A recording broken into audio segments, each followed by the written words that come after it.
வசனத்திற்கு போவோம்.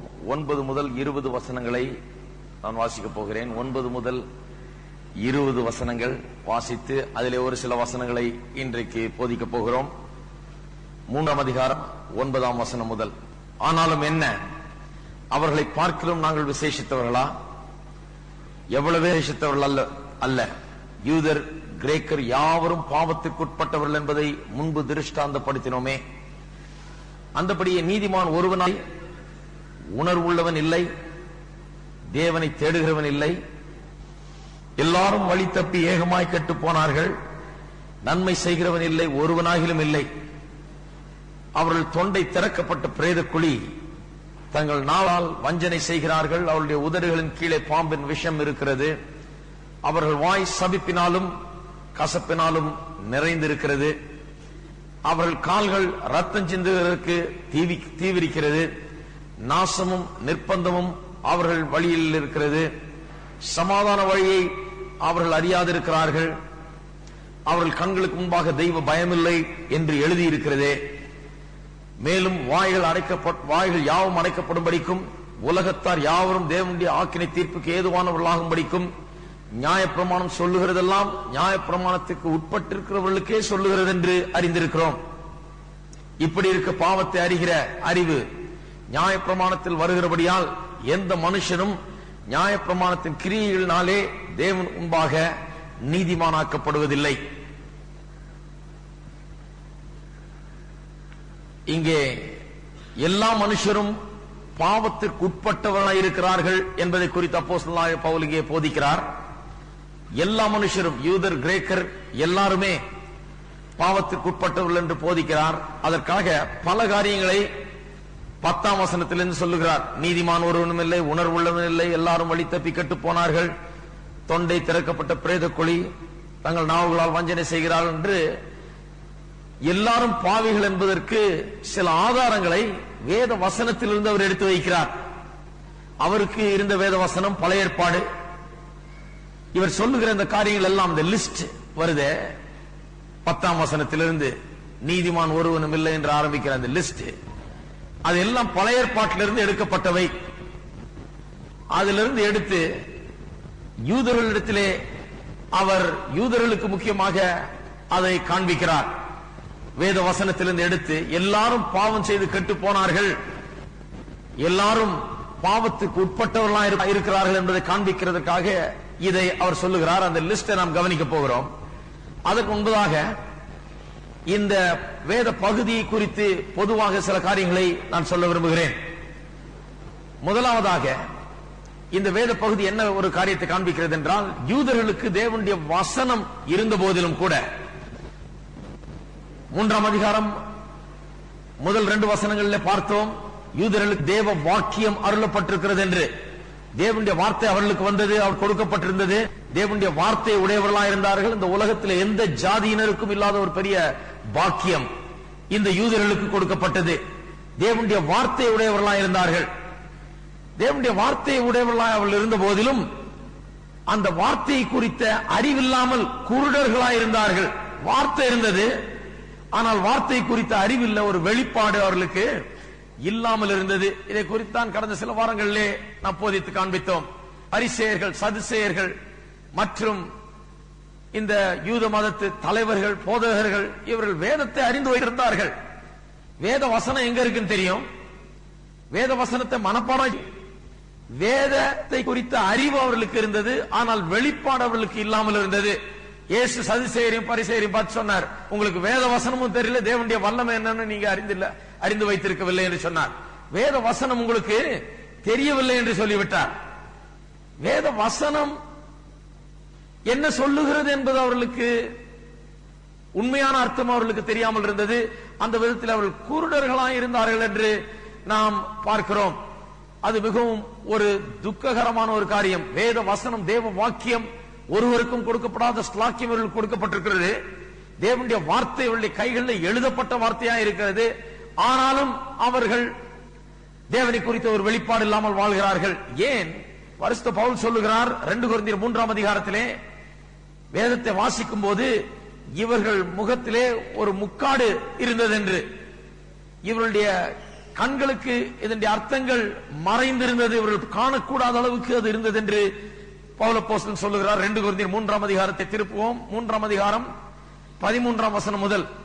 மேலும் ஒழிந்து போவதன் முடிவை இஸ்ரவேல் புத்திரர் நோக்கி பாராதபடிக்கு மோசே தன் முகத்தின் மேல் முக்காடு போட்டுக் கொண்டது போல நாங்கள் போடுகிறதில்லை. அவருடைய மனது கடினப்பட்டது. இந்நாள் வரைக்கும் பழைய ஏற்பாடு வாசிக்கப்படுகையில் அந்த முக்காடு நீங்காமல் இருக்கிறது. அது கிறிஸ்துவினாலே நீக்கப்படுகிறது. மோசேயின் ஆகமங்கள் வாசிக்கப்படும் போது, நல்ல கவனிங்க, பழைய ஏற்பாடு, மோசேயின் ஆகமங்கள் இவையெல்லாம் வாசிக்கப்படும் போது இந்நாள் வரைக்கும் முக்காடு அவர்கள் இருதயத்தின் மேல் இருக்கிறதே. அவர்கள் கர்த்தரிடத்தில் மனம் திரும்பும் போது அந்த முக்காடு எடுபடும். அவர்கள் கர்த்தருடைய வார்த்தை அறிந்து கொள்ளாமல் மனம் கடினப்பட்டிருக்கிறபடினாலே ஏதோ மதத்தில் இருந்து கொண்டு இதை செய்யலாம் இதை செய்யக்கூடாது அப்படிங்கிற எண்ணத்தோட வசனத்தை வாசிக்கிறார்கள். சில காரியங்களை விவரங்களை புரிந்து கொள்வதற்காக வாசிக்கிறார்கள். அதை தவறான விதத்தில் உபயோகப்படுத்துகிறார்கள். அதை வைத்துக் கொண்டு தர்க்கம் பண்ணுகிறார்கள், எல்லாம் பண்ணுகிறார்கள். ஆனால் உண்மையாக தேவனை குறித்த ஒரு வெளிப்பாடு அவர்களுக்கு இருக்கிறது இல்லை. ஏனென்றால் அவர்கள் மனம் கடினப்பட்டு போனதனால், அவர்கள் வசனத்தை ஏற்றுக்கொள்ளாதனால், தேவனை தேடாதனால், தேவனை குறித்த அறிவை அவர்களுக்கு அடையாததினாலே அவருடைய முக்காடு இன்னும் இருந்து கொண்டிருக்கிறது. கிறிஸ்துவண்டையில் அவர்கள் வரும்போது, மனம் திரும்பும் போது அது எடுபட்டு போம் என்று சொல்லி இருக்கிறார். நமக்கு அந்த முக்காடு எடுபட்டு போயிருக்கிறது. எத்தனை பேர் சொல்றீங்க ஆமென்? 5ஆம் அதிகாரம், யோவான் எழுதின சுவிசேஷம் 5ஆம் அதிகாரத்திலே இயேசு சொல்லுகிறார். 39ஆம் வசனம், யோவான் 5:39. வேத வாக்கியங்களை ஆராய்ந்து பாருங்கள்.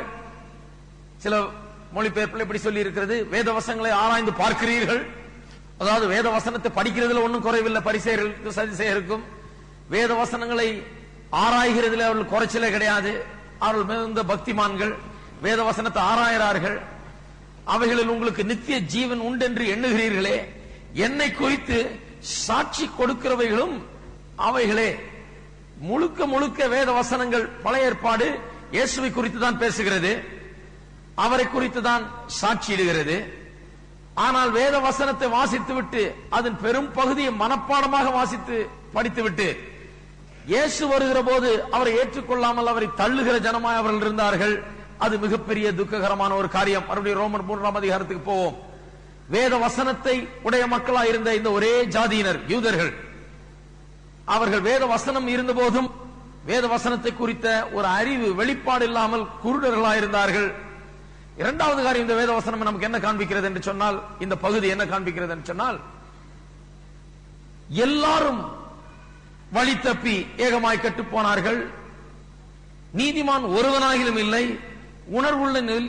உணர்வுள்ளவன் இல்லை, தேவனை தேடுகிறவன் இல்லை, ஒருவனாகிலும் இல்லை, ஒருவனாகிலும் இல்லை, ஒருவனாகிலும் இல்லை என்று சொல்லி மறுபடியும் மறுபடியும் ஒருவனாகிலும் இல்லை என்று சொல்லுகிறபடினாலே, எல்லாரும் என்று சொல்லுகிறபடினாலே பாவம் எல்லாரையும் ஆட்கொண்டிருக்கிறது.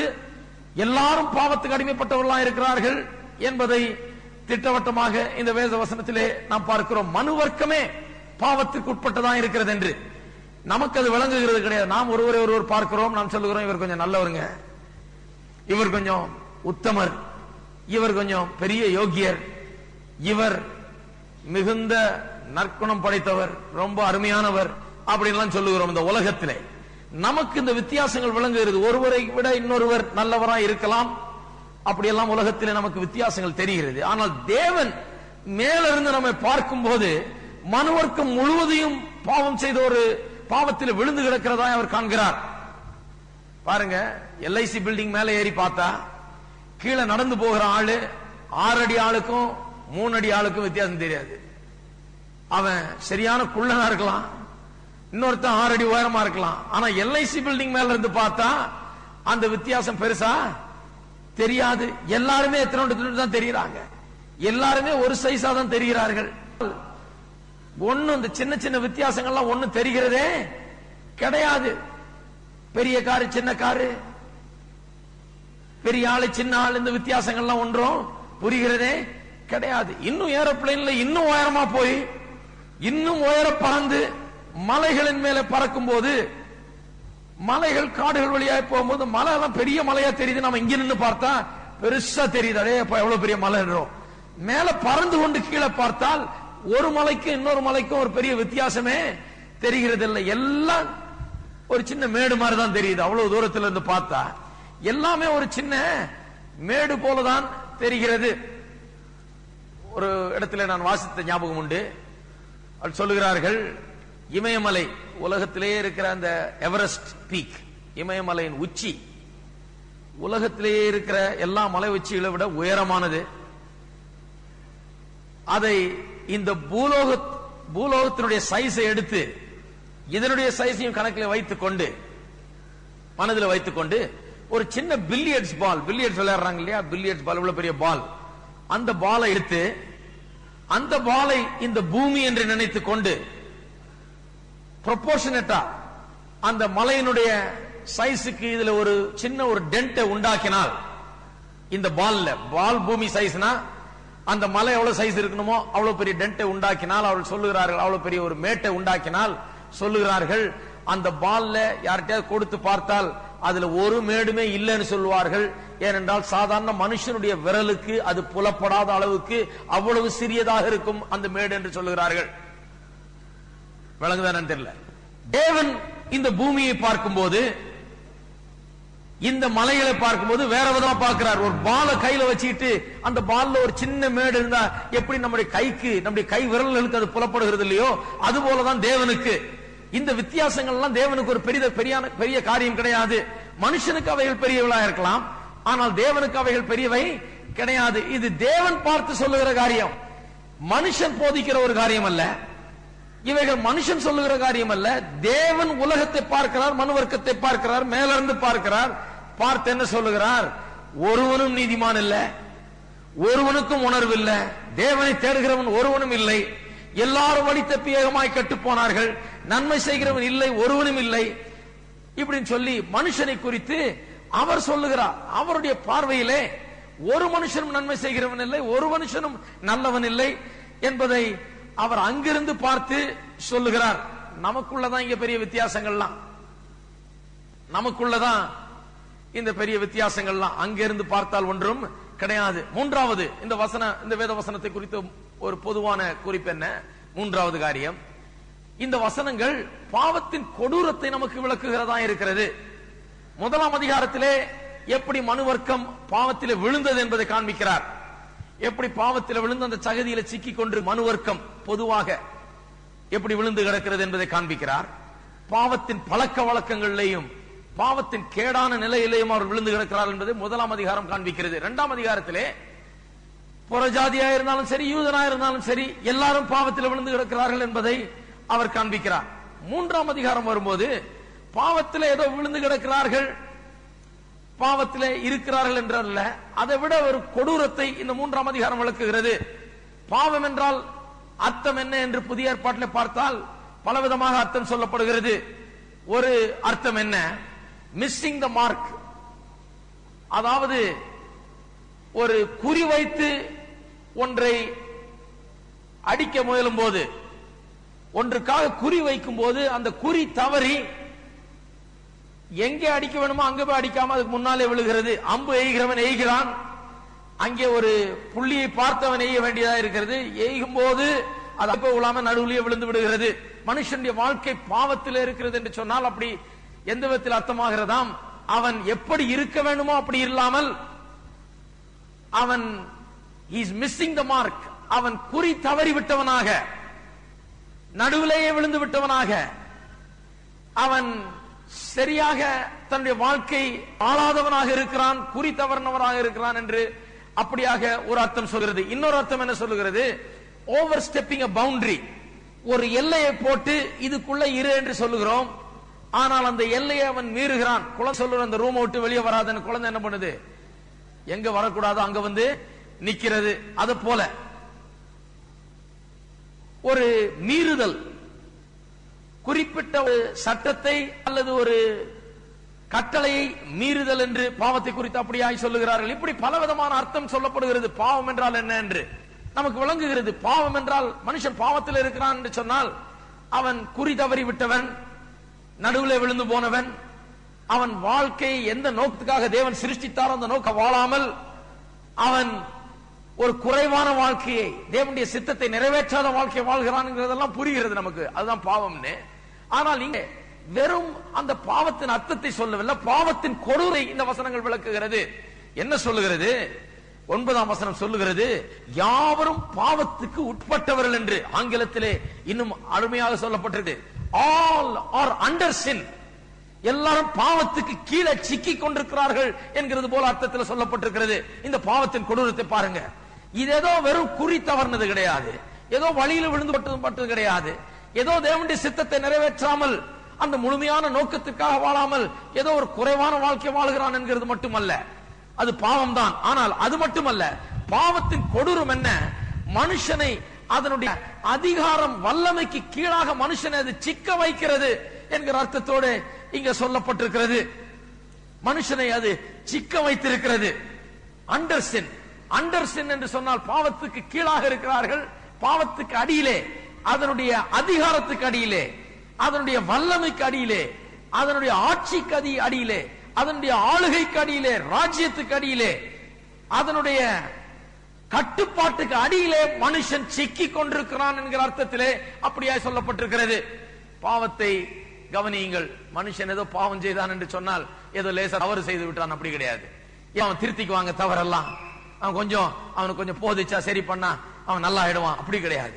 அவன் சிக்கி கொண்டிருக்கிறான், வெளியே வர முடியாத அளவுக்கு அவன் சிக்கி கொண்டிருக்கிறான். அதனுடைய வல்லமை, அதிகாரம், அதனுடைய ஆட்சி, அதனுடைய ஆளுகை, இதற்கு கீழாக சிக்கி கொண்டு மாட்டிக்கொண்டிருக்கிறது தான் மனுஷனுடைய பாவ நிலைமை என்று வேதவசனம் விவரிக்கிறது. மனு வர்க்கமே இப்படி பாவத்துக்கு அடியிலே சிக்கி கொண்டிருக்கிறது என்று அந்த நிலையை வேதவசனம் நமக்கு இங்கே சொல்லுகிறது.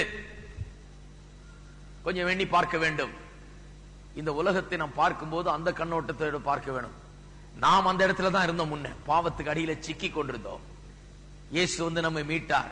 இன்றைக்கு இயேசுவை அறியாத மக்கள், அவர்கள் ஏதோ சில தவறுகளை செய்கிறார்கள், கொஞ்சம் அவர்களுக்கு புத்தி வந்ததுன்னா சரியா போயிடும் கிடையாது, அப்படி கிடையாது. அவர் பாவத்திலிருந்து விடுபட வேறு வழி கிடையாது. அவர்கள் பாவத்துக்கு அடி சிக்கி கொண்டிருக்கிறார்கள். அவர்களுக்கு ரட்சகர் தேவை, அவர்களை மீட்கக்கூடிய ஒருவர் தேவை.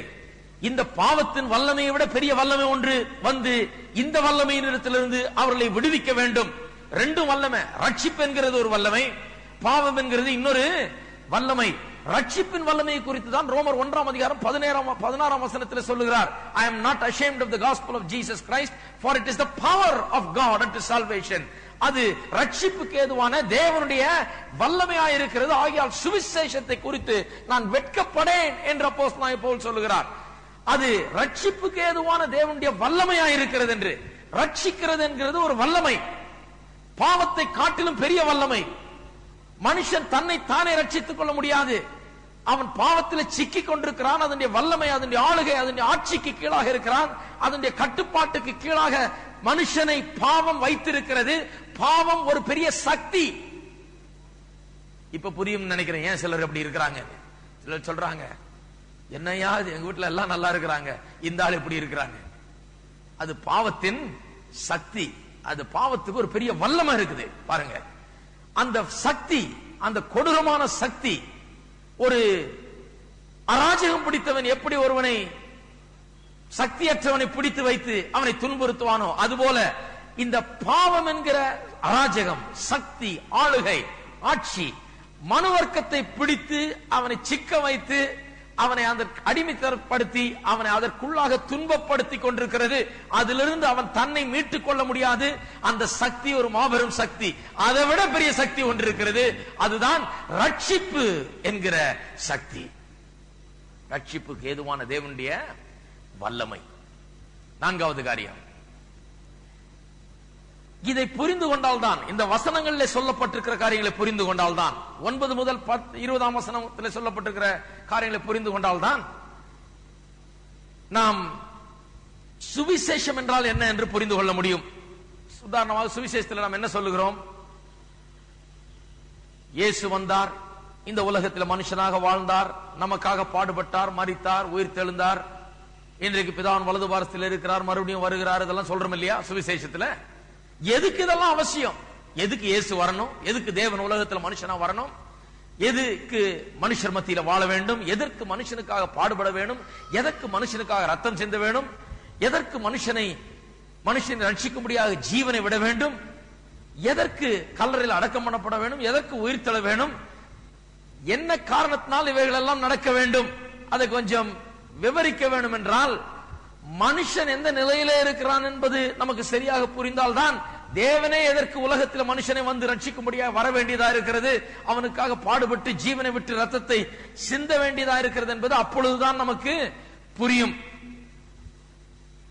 ஏன் தேவன் இவைகள் எல்லாம் செய்ய வேண்டியதா இருந்தது என்பது மனுஷன் எப்பேற்பட்ட பாவத்தில் இருக்கிறான் என்பதை நாம் புரிந்து கொண்டால்தான் இந்த ரட்சிப்பின் கிரியையை நாம் புரிந்து கொள்ள முடியும். மனுஷன் பாவத்தில் சிக்கிக் கொண்டிருக்கிறான், பாவத்தின் வல்லமையிலே சிக்கிக் கொண்டிருக்கிறான். அவனை மனுஷன் எந்த ஒரு மனுஷனும் மீட்க முடியாது, ரட்சிக்க முடியாது, விடுவிக்க முடியாது. ஆகையால் தேவனே வந்து அவருடைய சொந்த ரத்தத்தை சிந்தி அவனுடைய பாவத்துக்கான கிரயத்தை செலுத்தி தேவன் முன்பாக மறுபடியும் அவனுக்கு நல்ல உறவை ஏற்படுத்தி கொடுத்து தேவனோடு கூட அவனை இணைத்து வைத்து அதன் மூலமாக பாவத்தின் மேல் அவனுக்கு அதிகாரம் கொடுக்க வேண்டியதா இருந்தது. ஆகையால் தான் இயேசு கிறிஸ்து வர வேண்டியதா இருந்தது, மரிக்க வேண்டியதா இருந்தது, ரத்தத்தை சிந்த வேண்டியதா இருந்தது எல்லாம். ஆகையால் ஒரு சுவிசேஷத்தை சொல்லும் போது நம்ம போயிட்டு சுவிசேஷத்தை ஏற்றுக்கொள், உனக்கு இன்னும் கொஞ்சம் சந்தோஷம் கிடைக்கும் அப்படின்னு சொல்றது இல்லை. அது சுவிசேஷம் கிடையாது. இன்னும் கொஞ்சம் சந்தோஷமா இருக்க விரும்புறாயா, இன்னும் கொஞ்சம் உன்னுடைய வாழ்க்கையில நிம்மதியா இருக்க விரும்புறாயா, இயேசுவை ஏற்று, அப்படி கிடையாது. அது அவ்வளவு சாதாரணம் கிடையாது. சுவிசேஷத்தை சொல்லுகிறது என்றால் ஏதோ இன்னும் கொஞ்சம் சந்தோஷத்தையும் அவனுக்கு இருக்கிற பிரச்சனையெல்லாம் கொஞ்சம் நீக்கி அவன் மன சமாதானத்தையும் கொடுக்கிறது கிடையாது சுவிசேஷம். சுவிசேஷம் எங்க ஆரம்பிக்குது? மனுஷன் எதற்காக சிருஷ்டிக்கப்பட்டான் என்பதை அவனுக்கு சொல்ல வேணும். எதற்காக இந்த உலகத்தில் நீ இருக்கிற, எதற்காக சிருஷ்டிக்கப்பட்டாய், எங்கிருந்து வந்தாய், நீ கொஞ்சம் சிந்தித்து பார்க்க வேண்டும். யார் உன்னை உண்டாக்கின தேவன், எதற்காக நீ உண்டாக்கப்பட்டாய், என்ன நோக்கத்துக்காக நீ இந்த உலகத்திலே இருக்கிறாய், இந்த வாழ்க்கையின் அர்த்தம் என்ன, எதற்காக நாம் வாழ வேண்டும், இந்த வாழ்க்கை எதற்காக நாம் ஜீவிக்க வேண்டும், இப்படிப்பட்ட காரியங்களை பேச வேண்டும். இப்பொழுது உன்னுடைய நிலை என்ன, நீ சிருஷ்டிக்கப்பட்ட விதம் என்ன, இப்பொழுது நீ இருக்கிற நிலைமை என்ன, நீ எதற்காக சிருஷ்டிக்கப்பட்டாய், இன்றைக்கு நீ எதற்காக வாழ்ந்து கொண்டிருக்கிறாய், நீ எப்படி உண்டாக்கப்பட்டாய், இன்றைக்கு எப்படி வாழ்கிறாய், கொஞ்சம் யோசித்து பார்க்க வேண்டும். இன்றைக்கு நாம் பார்க்கிற இந்த உலகம், இன்றைக்கு நாம் பார்க்கிற இந்த வாழ்க்கை, இப்படிப்பட்ட ஜனங்கள் பார்க்கிறாங்க. வியாதியும் நோயும் பேயும் சகல விதமான சாபமும் மனுஷனை ஆட்கொண்டு கொண்டிருக்கிறது. ஜனங்க கேட்கிறாங்க, என்னையா தெய்வம்னு ஒண்ணு இருந்தா இப்படி ஒரு அவல நிலையில மனுஷனை உண்டாக்குவாரா என்று கேட்கிறார்கள். நான் சொல்லுகிறேன், தேவன் இப்படி உண்டாக்கவில்லை. தேவன் அல்ல இப்படி உண்டாக்குனது. தேவனை ஒருபோதும் நாம் குற்றம் சாட்டக்கூடாது. தேவன் இப்படிப்பட்ட ஒரு உலகத்தை உண்டாக்கவில்லை. தேவன் உண்டாக்கின உலகம் எப்படிப்பட்டதா இருந்தது என்று நீங்கள் கண்டுகொள்ள வேண்டும் என்றால் வேதத்தை வாசித்து பார்க்க வேண்டும். எப்படி ஆதாம் ஏவாளை அவர் உண்டாக்கினார், எப்பேற்பட்ட நல் வாழ்க்கை அவர்கள் கொடுத்தார், எப்பேற்பட்ட ஆசீர்வாதங்களை அவர்கள் வாழ்க்கையில் வைத்திருந்தார், ஒரு குறைவும் இல்லாமல் அவர்களை உண்டாக்கினார், நோய் நொடி இல்லாமல் உண்டாக்கினார், ராஜாவை போல வாழும்படியாக உண்டாக்கினார், அதிகாரம் பெற்றவர்களாக உண்டாக்கினார், எல்லாவற்றையும் ஆண்டு கொள்ளுங்கள் என்று சொன்னார். உலகத்துக்கே அதிபதியாக தேவன் மனுஷனை உண்டாக்கினார். இன்னைக்கு மனுஷன் அப்படியா இருக்கிறான்? கிடையாது. நாம் சுவிசேஷத்தை மற்றவர்களுக்கு சொல்லும் போது ஏதோ சிகரெட் குடிக்கிறதையும் பொடி போடுறதையும் வெத்தலை போடுறதையும் அதையும் இதையும் பேசக்கூடாது. அது பிரச்சனை இல்லை.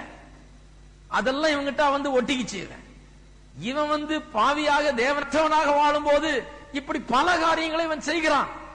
இருளடைந்த வாழ்க்கை, அவன் அறியாமையில, அவன் இருள வாழ்கிறான். தேவனை குறித்த அறிவு கிடையாது. ஆகையால் அதை பற்றி எல்லாம் பேசி பிரயோஜனம் கிடையாது. எதை பற்றி பேசணும்? நீ எங்கிருந்து வந்த, எப்படி உண்டாக்கப்பட்ட, நீ இன்றைக்கு எப்படி வாழுகிற, நீ இருக்க வேண்டிய நிலை என்ன, நீ இருக்கிற நிலை என்ன, சிந்தித்து பார்க்க வேண்டும் என்று சொல்லி மனுஷனை அதை எண்ணி பார்க்க வைக்க வேண்டும். குறிப்பாக சுவிசேஷம் என்றால் என்ன? உன்னை உண்டாக்கின தேவனிடத்திலே நீ எப்படி இருக்கிற, உன்னை உண்டாக்கின தேவனை நீ அறிந்திருக்கிறாயா, உண்டாக்கப்பட்ட நோக்கத்துக்காக நீ வாழ்கிறாயா என்பதை சுட்டி காண்பிப்பதுதான் சுவிசேஷம். அப்படித்தான் ஆரம்பிக்க வேண்டும். ஐந்தாவதாக பொதுவான காரியம், இந்த பாவத்தின் கொடூரம், பாவத்துக்கு அடியில சிக்கிக் கொண்டிருக்கிறார்கள் என்று பாவத்தை அவ்வளவு கொடூரமாக சித்தரிக்கிறதே இந்த வேத பகுதி.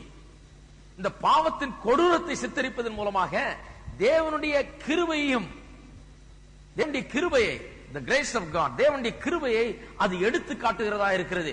இப்படி பாவத்துக்கு அடியில சிக்கி கொண்டு சகதியில சிக்கி கொண்டு வெளிவர முடியாமல் இருக்கிற மனுஷனை தேவன் அன்பு கூர்ந்தார், அவனை வந்து மீட்டார் என்கிற காரியத்தை பார்க்கும்போது, இந்த பாவத்தின் கொடூரத்தை பார்க்கும்போது தேவனுடைய கிருபை எவ்வளவு மேன்மையானது என்பதை நாம் இன்னும் அதிகமாக விளங்கிக் கொள்கிறோம். சொன்னேன் இல்லையா, போன வாரம் நகை கடைக்கு போனா பிளாக் வெல்வெட் பிளேட் மாதிரி ஒன்னு கையில வச்சிருக்கா, ஒரு ஃப்ரேம் மாதிரி கையில வச்சிருக்கா, அது மேல மோதிரத்தை வச்சு அது மேல செயினை வச்சு இப்படி தூக்கி காண்பிக்கிறான். ஏன் கையில வச்சு காமிச்சா அது அவ்வளவு சரியா தெரியாது, பின்னால பிளாக் வெல்வெட் இருந்தா அது இன்னும் எடுத்து காண்பிக்கும். அது போலதான் மனுஷனுடைய பாவம், the black background of sin, மனுஷனுடைய பாவம் என்கிற இந்த பிளாக் வெல்வெட், அந்த பாவத்தின் கொடூரம், அந்த பாவத்தின் அசிங்கம், அதிலிருந்து இவன் மீட்கப்படுகிறான் என்கிறதை நாம் பார்க்கும்போது தேவனுடைய கிருபை எவ்வளவு மேலானது என்பதை இன்னும் அதிகமாக நமக்கு அது எடுத்து காண்பிக்கிறது. பாவம் எவ்வளவு கொடூரமானது, மனுஷன் எவ்வளவு பாவத்தில் சிக்கி இருக்கிறான் என்று புரிந்து கொள்ளும் போதுதான் தேவனுடைய கிருபையை நாம் இன்னும் அதிகமாக மேன்மை பாராட்டுவோம். சுருக்கமாய் சொல்ல போனால் நம்முடைய பாவம் எப்படிப்பட்டதா இருந்தது, எப்பேற்பட்ட பாவ நிலையிலிருந்து நம்மை தேவன் மீட்டார் என்பதை அறிந்து கொண்டால்தான் தேவனுடைய கிருபையை குறித்த ஒரு மேன்மை பாராட்டுதல் நமக்குள்ளாக இருக்கும். சரி, இந்த காரியங்களை சொல்லிவிட்டாய். இப்போ அந்த லிஸ்டை பார்ப்போம். அந்த லிஸ்டை குறித்து ஒரு சில காரியங்களை சொன்னோம். இப்பொழுது அந்த லிஸ்டை நீங்கள் பார்த்தால், நீதிமான் ஒருவனும் இல்லை, உணர்வுள்ளவன் இல்லை, தேவனை தேடுகிறவன் இல்லை, எல்லாரும் வழி தப்பி கெட்டு போனார்கள், நன்மை செய்கிறவன் இல்லை, இப்படி வரிசையா சொல்லிட்டே போகுது. 18வது வசனம் 17ஆம் வசனம் வரை இந்த லிஸ்டை பார்த்தால் எல்லாமே பழைய ஏற்பாட்டிலிருந்து வந்த வசனங்கள். அந்த காலத்திலே கிறிஸ்தவ விசுவாசிகளும் போதகர்களும் யூத மக்கள் மத்தியிலே சுவிசேஷத்தை சொல்ல வேண்டும் என்றால் அவர்களுக்கென்று விசேஷமாக சில வசனங்களை எடுத்து தயார் பண்ணி வைத்துக் கொண்டிருந்தார்கள்.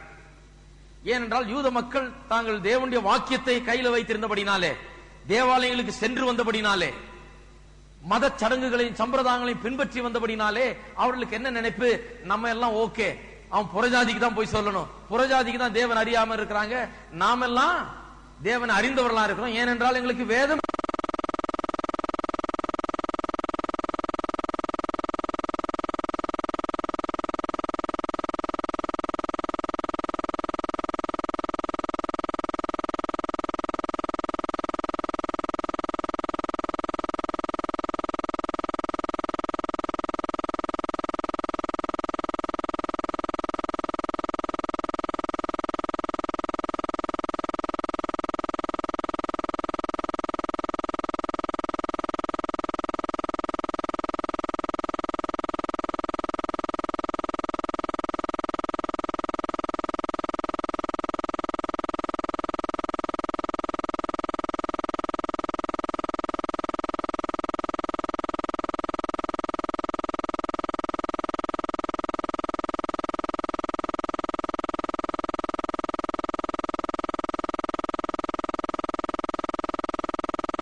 அடங்கிய இந்த பட்டியல் 3 பிரிவுகளாக பிரிக்கப்படலாம். முதலாவது பிரிவு 10, 11, 12 வசனங்கள். இப்படி பார்த்தோம்னா சுலபமா வழங்கும் நமக்கு. 10, 11, 12 வசனங்கள். ஒருவனும் நீதிமான் இல்லை, உணர்வுள்ளவன் இல்லை, தேவனை தேடுகிறவன் இல்லை, எல்லாரும் வழி தப்பி ஏகமாய் கெட்டு போனார்கள், நன்மை செய்கிறவன் இல்லை, ஒருவனாகிலும் இல்லை என்று 10, 11, 12 வசனங்கள் இருக்கிறதே. இவைகள்லாம் மனுஷன் இருக்கிற பாவ நிலைமையை சுட்டி காண்பிக்கிறது. பாவ செய்கையே அல்ல, பாவ நிலைமையை சுட்டி காண்பிக்கிறதா இருக்கிறது. 14 முதல் 17 வசனங்கள் பாவ செய்கைகளை சுட்டி காண்பிக்கிறதா இருக்கிறது. பாவத்தினால் அவன் செய்யும் கிரியைகளை சுட்டி காண்பிக்கிறது. வாய் பேச்சினாலும் அவனுடைய கிரியைகளினாலும் அவன் எப்படி பாவம் செய்கிறான் என்பதை 14 முதல் 17 வசனங்கள் சுட்டி காண்பிக்கிறது. பிறகு 18ஆம் வசனம் 3வது பிரிவு. அது என்ன பண்ணுகிறது? இதெல்லாத்தையும் ஒருங்கிணைத்து எல்லாவற்றுக்கும் காரணத்தை காண்பிக்கிறது. ஏன் மனுஷன் அப்படி இருக்கிறான், ஏன் பாவ நிலைமையில் இருக்கிறான், ஏன் பாவத்தை செய்கிறான் என்பதற்கு காரணம் என்னவாம்? 18ஆம் வசனம் சொல்லுகிறது, அவர்கள் கண்களுக்கு முன்பாக தெய்வ பயம் இல்லை. அதுதான் காரணம். மனுஷனுடைய பாவத்துக்கு காரணம் அவன் தெய்வ பயமற்றவனாக இருக்கிறான் என்பது. 3 பிரிவுகள். 10, 11, 12 வசனங்கள் முதல் பிரிவு. அது என்ன? மனுஷன் பாவத்தின் நிலைமையில் இருக்கிறான், பாவியாய் இருக்கிறான். 14, 15, 16 வசனங்கள், 17 வசனங்கள் பாவத்தை அவன் எப்படி செய்கிறான் என்பதை காண்பிக்கிறது இல்லையா? இப்பொழுது இந்த 10, 11, 12 வசனங்கள் நாம் முதலாவது அதை நாம் பார்ப்போம். 10, 11, 12 வசனத்தை நாம் பார்ப்போம். ஒவ்வொரு காரியமாய் பார்ப்போம். அந்தபடியே நீதிமான் ஒருவனும் இல்லை, நீதிமான் ஒருவனாகிலும் இல்லை. ஆங்கிலத்தில் எப்படி சொல்லி இருக்கிறது? there is none righteous, no not one. ஒருவனும் நீதிமான் இல்லை, ஒருவனும் இல்லையே. மறுபடியும் அப்படி சொல்லுது. ஒருவனும் உணர்வுள்ளவன் இல்லை, ஒருவனும் இல்லையே. ஏனென்றால் நான் இருக்கிறேன் யாராவது சொல்லுவாங்கன்னு தெரியும் பவுலுக்கு. அதனால தான் சொல்றாரு ஒருவனும் இல்லையேன்னு. மறுபடியும் திருப்பி சொல்லுகிறார், ஒருவனும் நீதிமான் இல்லையா. நான் சொன்னேன் இல்லையா, மேல இருந்து பார்த்தால் நமக்கு தெரிகிறது, நமக்கு எல்லாரும் ஒரே போல தெரிகிறது. கீழே இருந்து பார்த்தால் வேற விதமாய் தெரிகிறது. நெட்ட குட்ட தடி ஒல்லி கருப்பு சிவப்பு இதெல்லாம் எங்க இருந்து விளங்குது? இந்த நாம் இருக்கிற நிலையில இருந்து பார்த்தால் தான் விளங்குகிறது. தேவனுடைய கண்ணோத்தின்படி பார்த்தால் ஒருவனும் நீதிமான் இல்லை என்று வேதவசனம் சொல்லுகிறது. ஒருவனும் நீதிமான் இல்லை என்று சொன்னால் என்ன அர்த்தம்? நீதிமான் என்றால் என்ன அர்த்தம்? தேவனுக்கு முன்பாக பாத்திரவானாய் இருப்பது, அதைத்தான் நீதிமான் என்று சொல்லுகிறோம். தேவனுக்கு முன்பாக ஏற்றுக்கொள்ளப்படத்தக்கவனாக, தேவனுக்கு முன்பாக குற்றமற்றவனாக, தேவனுக்கு முன்பாக நிற்கக்கூடிய திராணி உள்ளவனாக இருப்பதுதான் நீதிமான் என்கிற வார்த்தையின் அர்த்தம். அப்படி ஒருவனும் இல்லை என்று சொல்லுகிறார். நீதிமான் ஒருவனும் இல்லை என்று சொன்னால் நல்லவனே கிடையாது உலகத்தில் அப்படின்னு அர்த்தம் கிடையாது. சில ஜனங்கள் நல்ல ஆட்கள் இருக்கிறாங்க. நல்லவர்கள் என்று சொன்னால் அவர்கள் மற்றவர்கள் கொஞ்சம் நல்லவங்க, அவ்வளவுதான். தேவனுடைய பார்வையில் நல்லவன் ஒருத்தனும் கிடையவே கிடையாது என்று வேத வசனம் திட்டவட்டமாய் போதிக்கிறது. தேவனுடைய பார்வையிலே நல்லவன் ஒருவனும் இல்லை, தேவனுடைய பார்வையிலே நீதிமான் ஒருவனும் இல்லை. நம்முடைய பார்வையில ஒருத்தருக்கு ஒருத்தர் இவர் நல்லவர் இவர் கெட்டவர் இருக்கலாம், தேவனுடைய பார்வையிலே கிடையாது என்று வேத வசனம் போதிக்கிறது. அதைத்தான் டோட்டல் டிப்ரேவிட்டி ஆஃப் சின் என்று போதிக்கிறார்கள். மனுஷனுடைய பாவத்தில் சிக்கி இருக்கிற நிலைமையை குறித்து அப்படி நமக்கு போதிக்கப்படுகிறது. அவன் மனுஷன் பாவியாயிருக்கிறான், ஒருவனும் நீதிமான் இல்லை என்று நாம் சொல்லுகிறோம். வேத வசனத்தில் பார்ப்போம் என்றால் மார்க் 10ஆம் அதிகாரத்திலே நாம் வாசிக்க தேவையில்லை. அங்கே அந்த ஐஸ்வர்யவானான அந்த வாலிபன் இயேசுவினிடத்தில் வருகிறான். நித்திய ஜீவனை சுதந்திரித்துக் கொள்வது எப்படி? நல்ல போதகரே என்று கேட்கிறான். நல்ல போதகரே, நித்திய ஜீவனை சுதந்திரித்துக் கொள்வது எப்படின்னு போதகர் சொல்றாரு. ஒண்ணு இல்ல, நித்திய ஜீவன் தானே வேணும், போய் கற்பனைகள் உள்ள எல்லாவற்றையும் நீ செய்யும் சொன்னார். செய்யும் சொன்ன உடனே என்ன சொன்னான்? அவைகளை எல்லாம் என் சிறு வயது முதல் நான் செய்து வருகிறேன். இதுதான் அண்ட புழுகு ஆகாய புழுகுன்றாங்களே, தான் பெரிய பொய், வானலாவிய பொய்.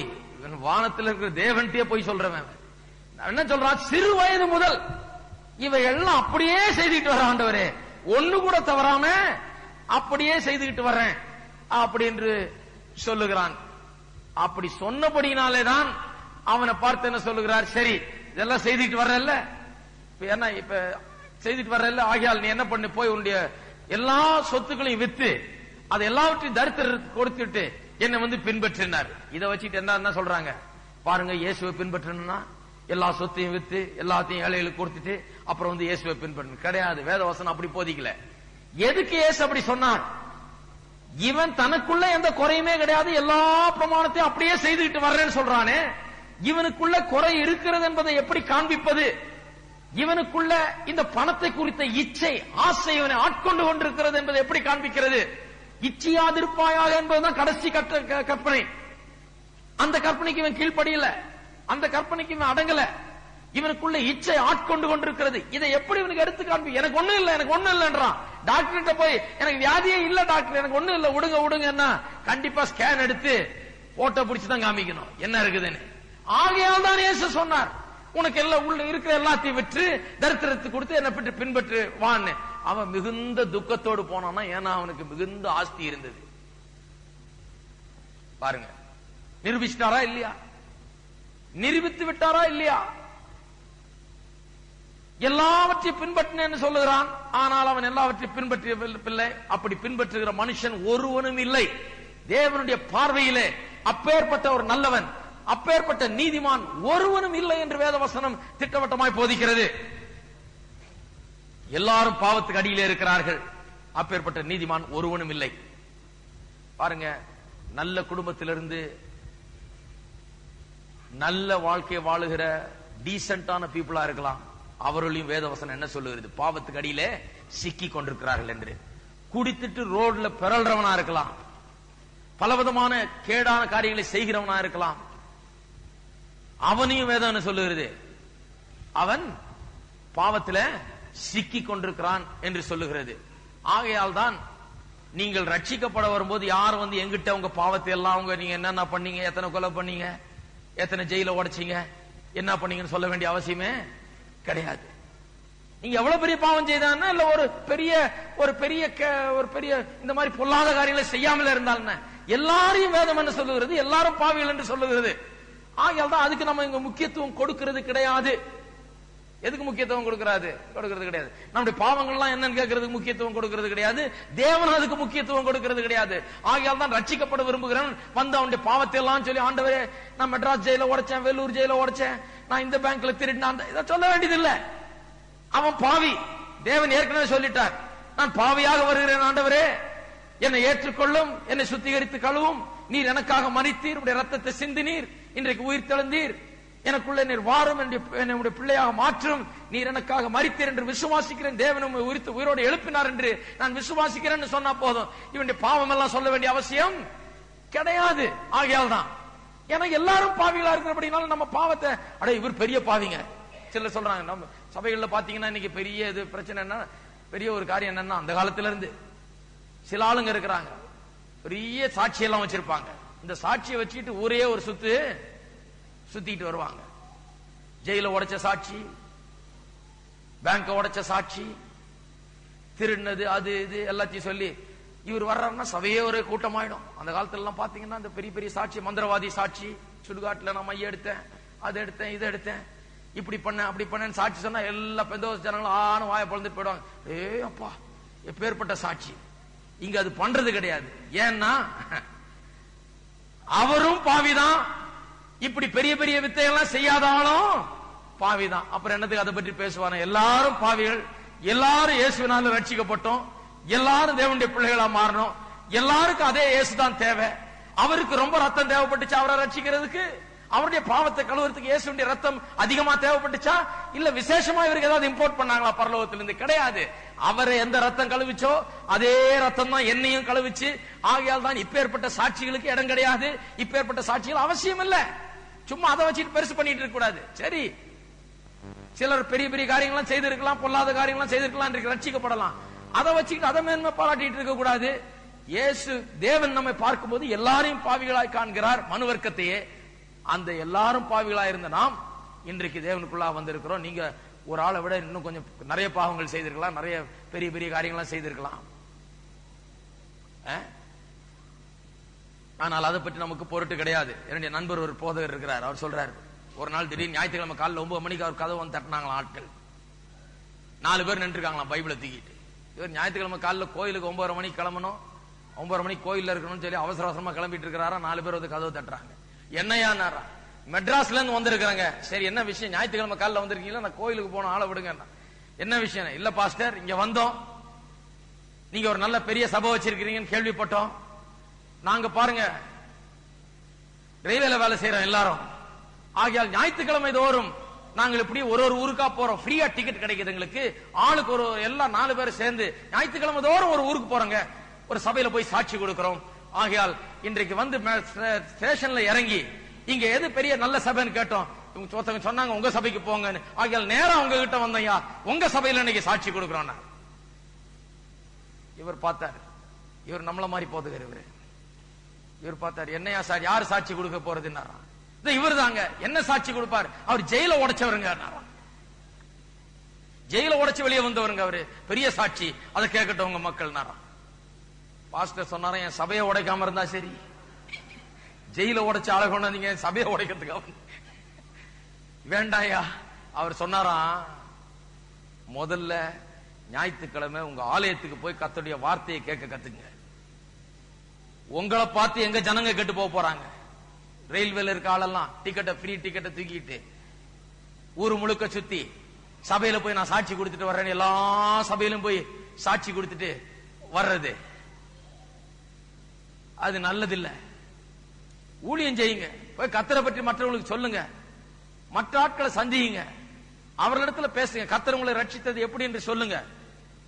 சும்மா இப்படி ஞாயிற்றுக்கிழமை பைபிளை தூக்கிட்டு ஒரு ஊரா போயிட்டு இருக்காதீங்க. அது எங்க ஜனங்களும் கத்துக்க போறாங்க, எங்க ஜனங்க ஒழுங்கா கோயிலுக்கு வந்துட்டு இருக்காங்க, நீங்க போய் சேருங்க. ஹலோ, எப்படி இருக்கு பாருங்க. இவங்களுடைய ஒழுங்கினத்தை ஊர் முழுக்க கத்துறாங்க. ஆகையால் தான் இந்த பெரிய சாட்சி சின்ன சாட்சி அப்படிலாம் பாக்குறது இல்ல. கர்த்தர் ஏதாவது செய்தா நாம் சாட்சி கொடுக்கிறோம், அது சரிதான்.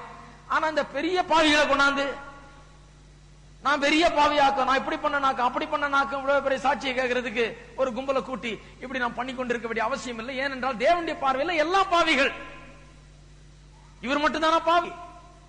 இவர் தானா பெரிய பாவி? கிடையாது. தேவனுடைய பார்வையில சமமான நிலையிலே எல்லாரும் பாவிகள் என்று வேதவசனம் போதிக்கிறது. எல்லாரும் பாவிகள், எல்லாரும் வழி தப்பி ஏகமாய் கெட்டு போனார்கள், எல்லாரும் கெட்டு போனார்கள், எல்லாம் பாவின்னு வேதம் சொல்லுது. எல்லாரையும் தேச ரட்சிக்கிறார், எல்லாரும் அதே ரத்தத்தின் மூலமாய் கழுவப்படுகிறார்கள். இதுதான் உண்மை. ஆகையால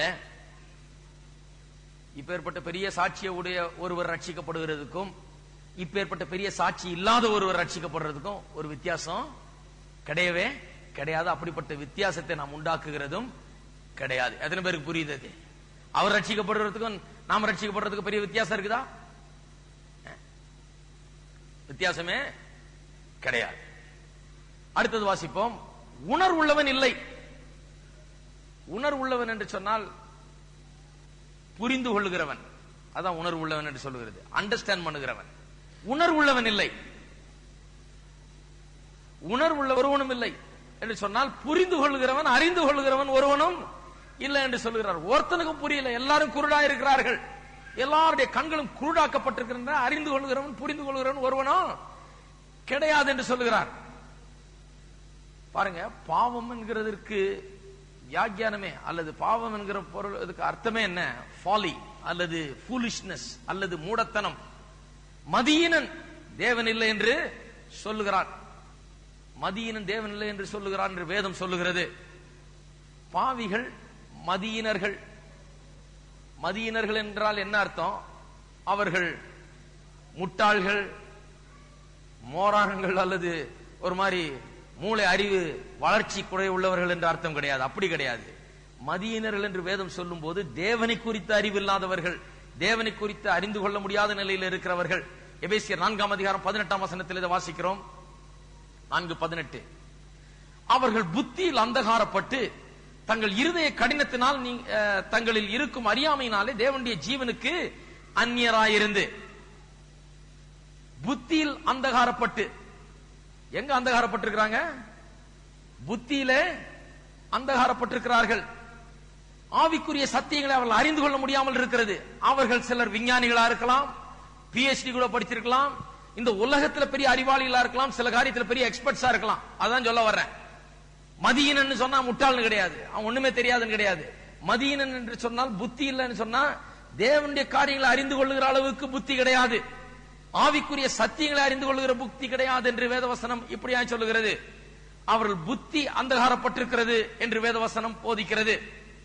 அவர்களால் புரிந்து கொள்ள முடியவில்லை. வேத வசனத்துக்கு வந்து வேத வசனத்தை வாசித்து அதை அறிந்து கொள்ள முடியவில்லை.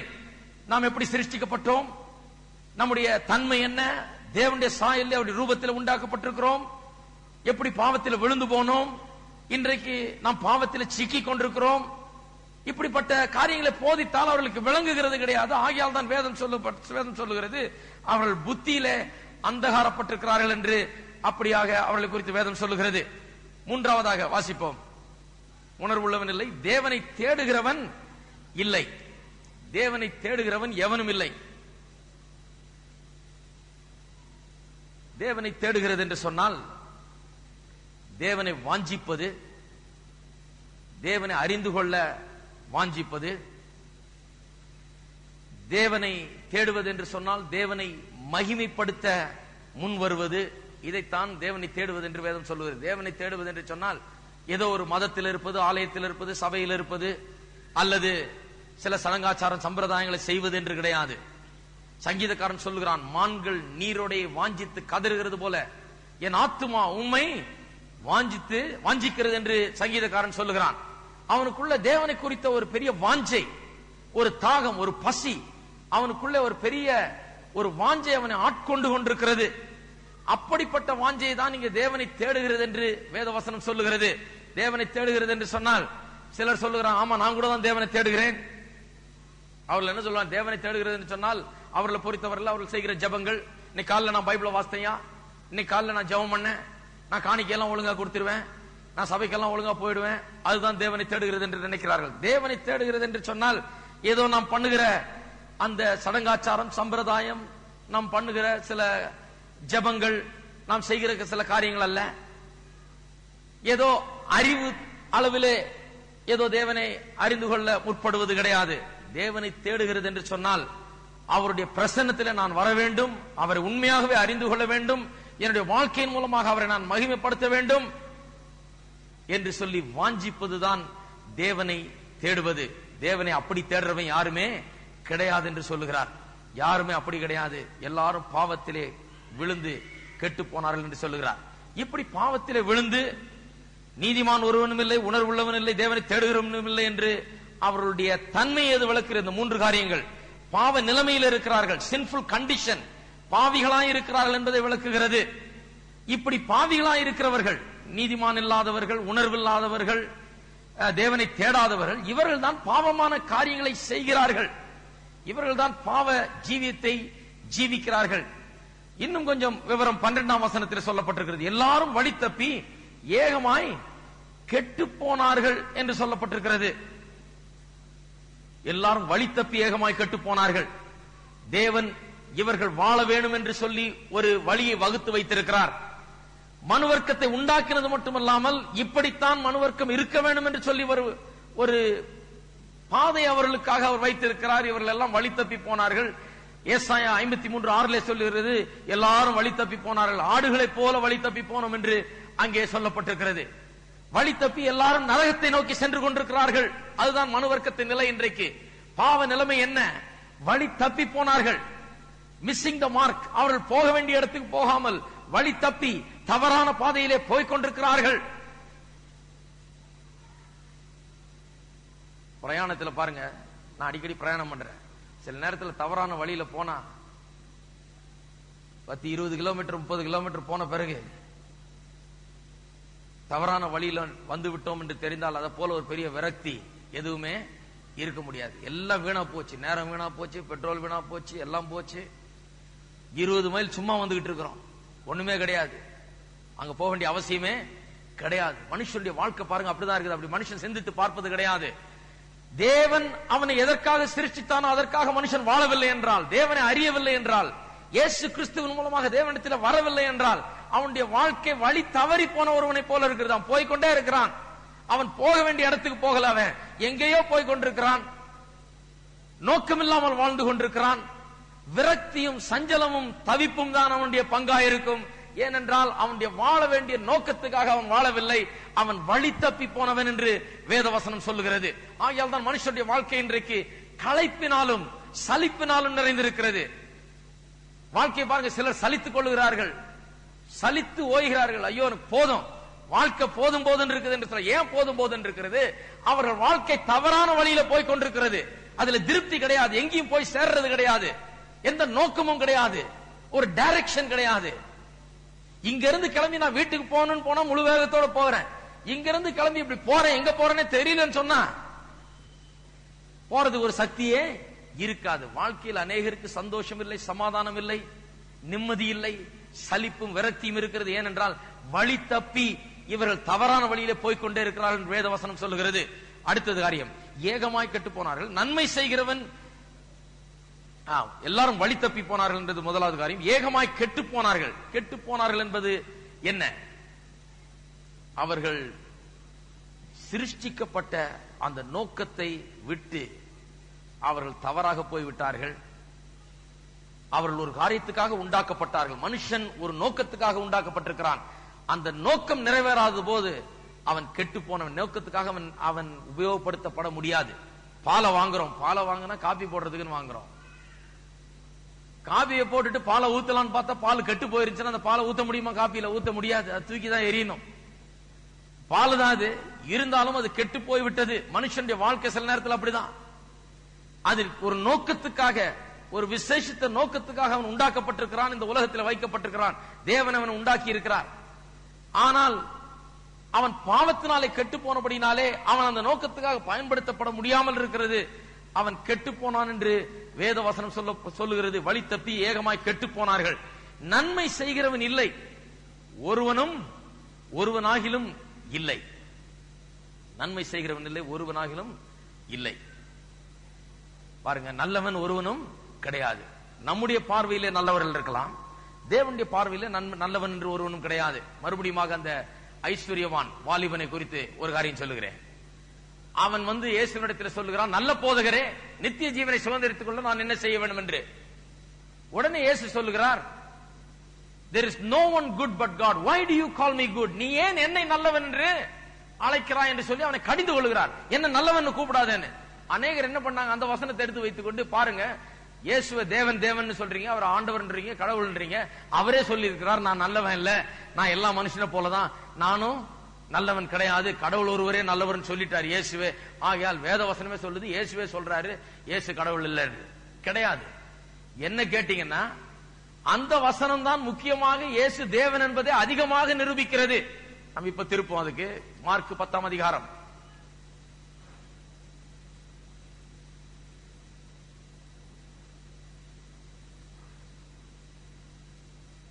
மார்க் 10ஆம் அதிகாரம். நல்ல போதகரே, 17ஆம் வசனம். அவர் புறப்பட்டு போகையிலே ஒருவன் ஓடி வந்து அவருக்கு முன்பாக முழங்கால் படியிட்டு, நல்ல போதகரே, நித்திய ஜீவனை சுதந்திரித்துக் கொள்ளும்படி நான் என்ன செய்ய வேண்டும் என்று கேட்டார். அதற்கு இயேசு, நீ என்னை நல்லவன் என்று சொல்வானேன், தேவன் ஒருவர் தவிர நல்லவன் ஒருவனும் இல்லையே. நிறைய பேர் சொல்றாங்க, பாருங்க, இயேசுவே சொல்லிட்டாரு, என்ன நல்லவன் சொல்லாத, நான் எல்லா மனுஷரை போலதான், தேவன் ஒருவர் தான் நல்லவர். அப்ப தேவன் வேற, இயேசு வேற, இவர் தேவன் அல்ல என்று சொல்லுகிறார்கள். ஆனால் நன்றாக கவனிப்பீர்கள் என்றால் அங்கே இயேசு தன்னை தேவன் என்று தான் சொல்லிக் கொள்கிறார். எப்படி?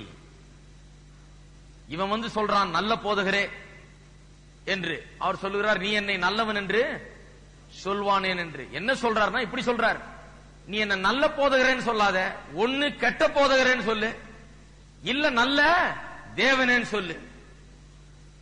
நல்லா யோசித்து பாருங்க. போதகர் நல்லவர் இல்ல, நல்ல போதகர்னு சொல்ல, நான் மனுஷன் இல்ல, என்ன நல்லவர்னு சொல்றதுன்னா நல்ல தேவனேன்னு சொல்லு, இல்லன்னா என்கிட்ட நல்ல போதகரேன்னு சொல்லாத, அந்த உலகத்துல எந்த மனுஷனும் நல்லவன் கிடையாது என்ற அர்த்தத்தில் தான் அவர் சொல்லுகிறார். என்னை நல்லவன் என்று சொல்வானேன் என்று சொன்னா நான் நல்லவன் இல்லைன்னு அர்த்தம் கிடையாது.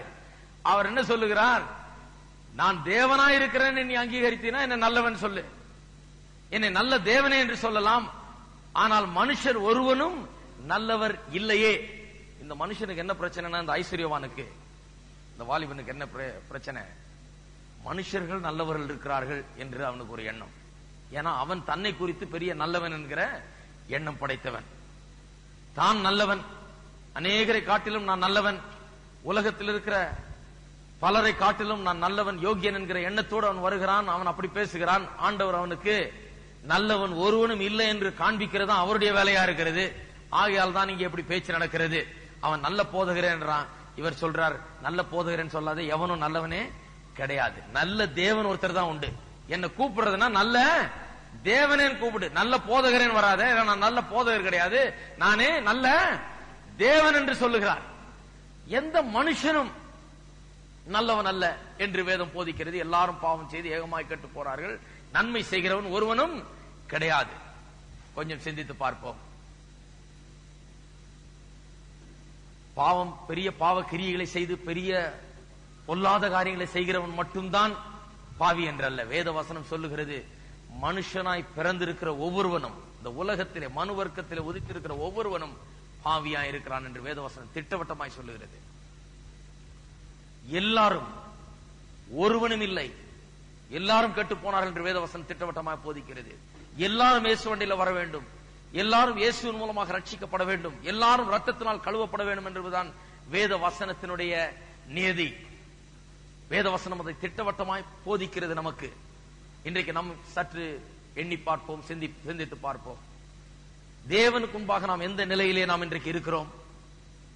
வெறும் சடங்காச்சாரங்கள், சம்பிரதாயங்கள், மதம், ஏதோ வேதத்தை வைத்திருக்கிறோம், சில பாடல்களை பாடுகிறோம், சில காரியங்களை செய்கிறோம் என்று இருக்கிறோமா? அல்லது உண்மையாகவே கர்த்தருக்கு நம்முடைய வாழ்க்கையை ஒப்பு கொடுத்து அவருக்காக நாம் வாழ்ந்து, அவரோடு கூட வாழ்ந்து, அவர் நம்முடைய உள்ளத்திலே வாழ்ந்து தேவனுடைய சித்தத்தை நிறைவேற்றுகிறவர்களாக இருக்கிறோமா? நாம் எல்லாரும் எழுந்து நிற்போம். ஒரு நிமிஷம் நாம் எல்லாரும் தலைவணங்கி நாம் ஜெபிப்போம்.